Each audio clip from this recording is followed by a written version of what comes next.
Hello friends, welcome to this video.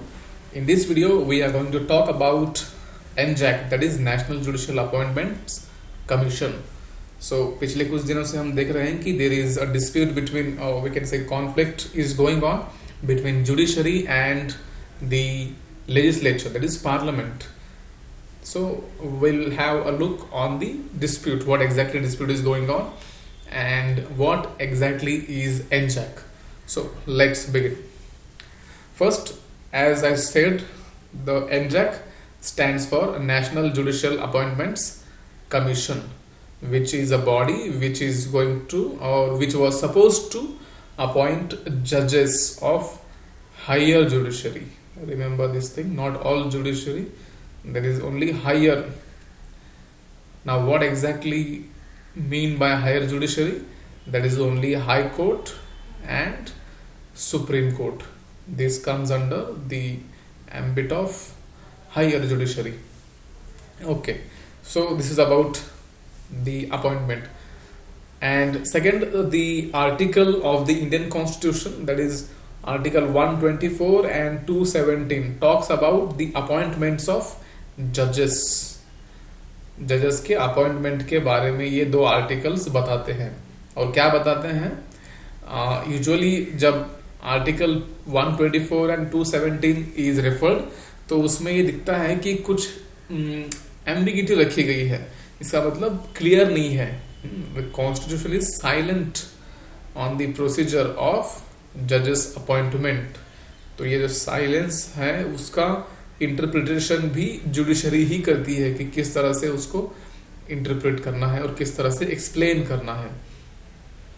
तो this article talks about the appointment of judges, which says that president shall appoint judges after consultation with CJI, that is Chief Justice of India. तो president के पास ये अधिकार है कि वो high court and supreme court इनके जजेस को अपॉइंट करे, लेकिन उससे पहले consultation. This word is important for judiciary because judiciary is based on this word only. So consultation of chief justice of India. तो जब भी प्रेसिडेंट किसी जज को अपॉइंट करना चाहेगा तो सबसे पहले प्रेसिडेंट को चीफ जस्टिस ऑफ इंडिया की राय पूछनी होगी और राय बाइंडिंग भी हो सकती है. So that is a thing. So ये आर्टिकल्स इसके बारे में बोलते हैं. और दूसरी बात, ये जो एनजैक कमीशन बनाने का जो रीजन है, that is being claimed as non transparent. Judiciary has remained as non transparent, क्योंकि यहां पर एक चीज दिखती है कि जब भी जजेस की अपॉइंटमेंट होती है तो उस वक्त गवर्नमेंट का कोई कंसल्टेशन उसमें नहीं होता. और दूसरी बात, किस तरह से जजेस अपॉइंट करते हैं वो भी क्लियर नहीं है. तो जिसके वजह से parliament is doubtful about this, and इसके वजह से पार्लियामेंट ये बिल लेकर आई थी. Specifically this constitutional amendment bill which is known as 99th constitutional amendment bill, the name as NJAC, national judicial appointments commission. तो इस बिल को पार्लियामेंट में पास कर दिया गया in Lok Sabha and in Rajya Sabha, in both the houses with sufficient majority. All right. Now, after this, जब इस bill को पास कर दिया गया तो एक कमीशन का एस्टेब्लिशमेंट किया गया था, जिसे हम एनजैक कमेटी कहते हैं. तो उस कमेटी के अंदर सबसे ऊपर है chief justice of India. He is a part of this commission. उसके बाद 2 सीनियर मोस्ट सुप्रीम कोर्ट जजेस, ये भी उसके मेंबर्स होंगे. Then law and justice minister, he is the third person. And lastly 2 eminent persons, जो कि सोसाइटी में एमिनेंट हैं, फेमस है, या फिर उनके सोशल वर्क के लिए वो जाने जाते हैं. और ये जो 2 एमिनेंट पर्सनालिटीज है, इनको सिलेक्ट करने का काम chief justice of India, prime minister and leader of opposition, ये 3 लोग मिलकर करेंगे. तो ये तीनों लोग साथ बैठेंगे और ये 2 इमिनेंट पर्सनैलिटीज को सिलेक्ट करेंगे। तो इस तरह से that is chief justice of India, second 2 senior most जजेस of supreme court, and thirdly law and justice minister, and lastly the 2 eminent persons। तो ये इन 4 लोगों की एक बॉडी होगी, 4 इन द सेंस 5, क्योंकि यहाँ 2 इमिनेंट है। तो ये इन 5 लोगों की एक बॉडी होगी जिसे हम नेशनल जुडिशियल अपॉइंटमेंट्स कमीशन कहेंगे, और इनका काम होगा अपॉइंटमेंट।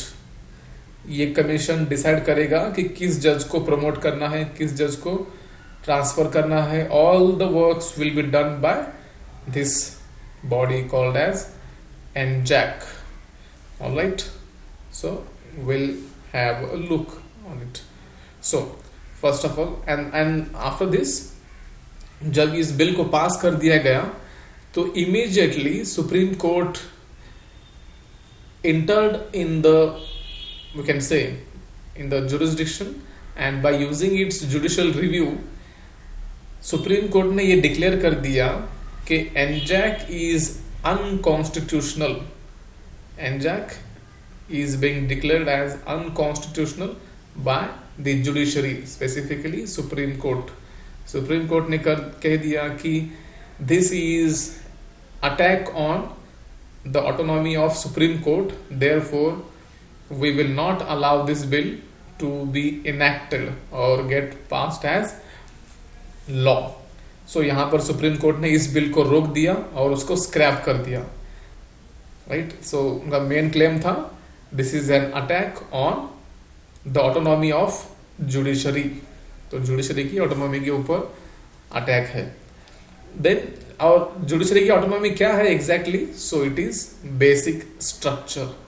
सुप्रीम कोर्ट ने इससे पहले भी कहा है अपने जजमेंट्स में कि parliament has right to change anything in the constitution except this basic structure. Remember this thing, parliament इस बेसिक स्ट्रक्चर को हाथ नहीं लगा सकती। इसको छोड़कर बाकी जो चेंज करना चाहे वो चेंज कर सकती है। So the autonomy of judiciary is also a part of basic structure.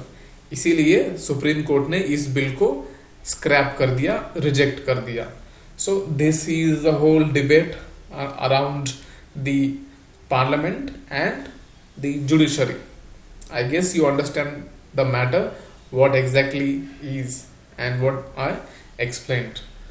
Thank you for watching this video, and please subscribe to our YouTube channel Simple Concepts by just clicking on below button, and you can visit to our website for more videos and free mock test, that is www.simpleconcepts.in. Thank you for watching this video.